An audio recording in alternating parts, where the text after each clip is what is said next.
La selección colombiana tradicional, la del profesor Néstor Lorenzo, comenzó el 2025 con un soporte social muy claro: clasificar al equipo al Mundial de Norteamérica, México, Estados Unidos y Canadá 2026.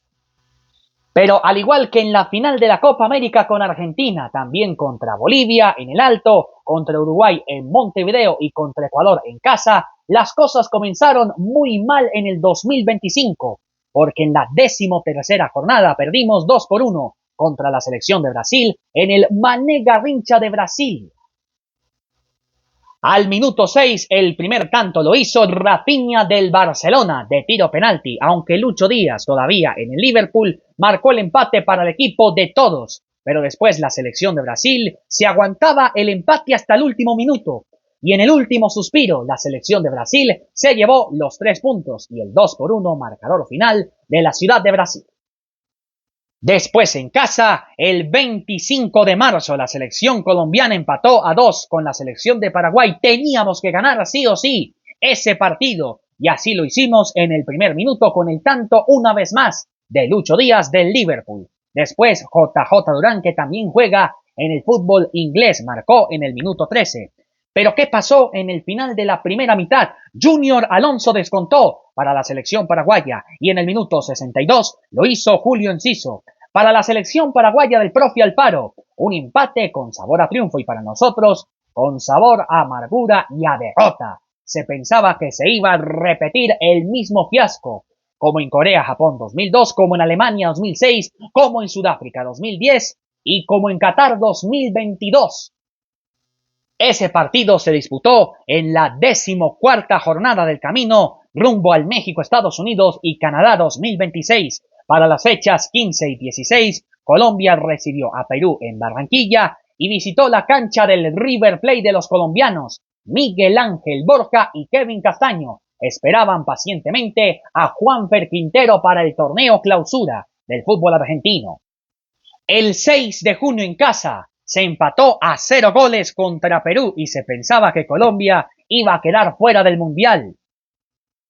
Pero no, rescatamos un punto de la ciudad de Buenos Aires, más exactamente el estadio más monumental, empatando a 1 con la selección de Argentina, con el tanto de Lucho Díaz una vez más en el minuto 24 y en el minuto 81, logró empatar el equipo argentino de Scaloni, el campeón del mundo, con el tanto de Thiago Almada. Y con eso llegamos a las 2 últimas jornadas de las eliminatorias mundialistas. Primero, en la fecha 17, Colombia tenía que ganar para clasificar al Mundial, de lo contrario, nos quedamos por fuera. Pero el objetivo se logró el 4 de septiembre en el Estadio Metropolitano, derrotando 3-0 a Bolivia, que finalmente se quedó con el tiquete para el repechaje, enfrentando con Surinam y la selección de Irak en el estadio del Monterrey.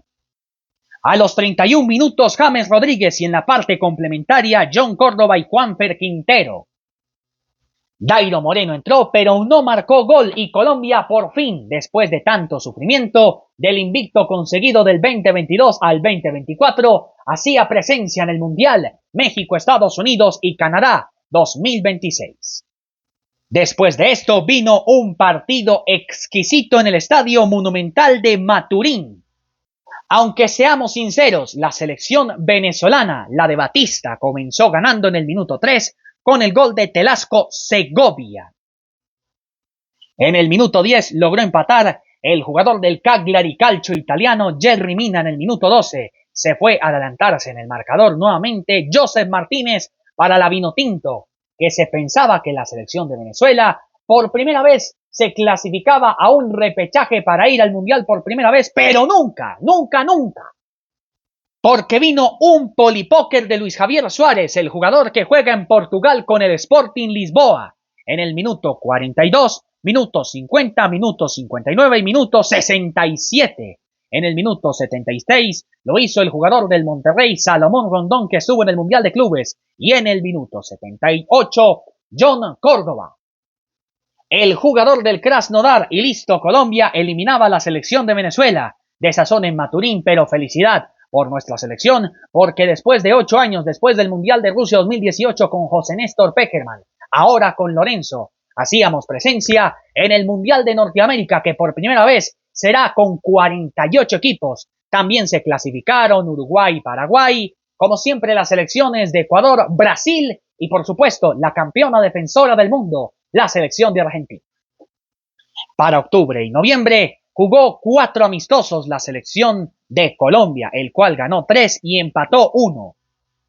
Uno de esos en el estadio AT&T de la ciudad de Arlington, en Texas, derrotando 4-0 a la selección mexicana con Lucumí, Díaz, Lerma y Carbonero, el que estuvo en el Racing Club gritando campeón de Sudamérica, con Juanfer Quintero y Roger Martínez, y también con el estratega Gustavo Costas, que estuvo en Colombia con Independiente Santa Fe, saliendo campeón en 2 ocasiones, y una de la Suruga Band. Ese partido se jugó el 11 de octubre. Para el 14 de octubre en Arlington empatamos a 0 con otro de los anfitriones del Mundial, la selección de Canadá, pero Colombia cerró por lo alto. El Mundial México, Estados Unidos y Canadá nos espera, pero cerramos el 2025 derrotando en el estadio del Inter Miami en el Chase en Fort Lauderdale 2-1 a la selección de Nueva Zelanda. Y a los 3 minutos el primer tanto de un sub-20 que marcaba con la selección mayor. Lo mismo pasó con Gabriela Rodríguez en el partido con Bolivia, en la Liga de Naciones rumbo al Mundial Femenino. Lo hizo Gustavo Puerta, el jugador del Racing de Santander, en el fútbol de la Segunda División de España a los 3 minutos. Después, en el minuto 80, Ben All, marcando el empate para el equipo neozelandés momentáneo hasta el minuto 88, cuando al final del partido Johan Carbonero, ex Racing Club de Avellaneda, marcó la red y justamente marcó en el minuto 88 el 2-1 marcador final. Y contra Australia en el estadio de los Mets de Nueva York, con James Rodríguez de tiro penal en el minuto 76 a los 89, Lucho Díaz y Jefferson Lerma en el minuto 90+3, Colombia cerró un 2025 que comenzó muy pero muy mal en Brasil y que terminó de manera feliz, obtuviendo el tiquete en septiembre a la próxima Copa del Mundo, México, Estados Unidos y Canadá. Nos espera Uzbekistán en el Distrito Federal, el ganador de la llave en Guadalajara en esa misma ciudad, o Jamaica, los Reggae Boys que tenían a Steve McLaren, o la selección de Nueva Caledonia o la selección de la República Democrática del Congo. Y el 27 de junio en Miami a las 6:30 frente a la selección de Portugal, la de Cristiano Ronaldo, que también está en la Copa del Mundo.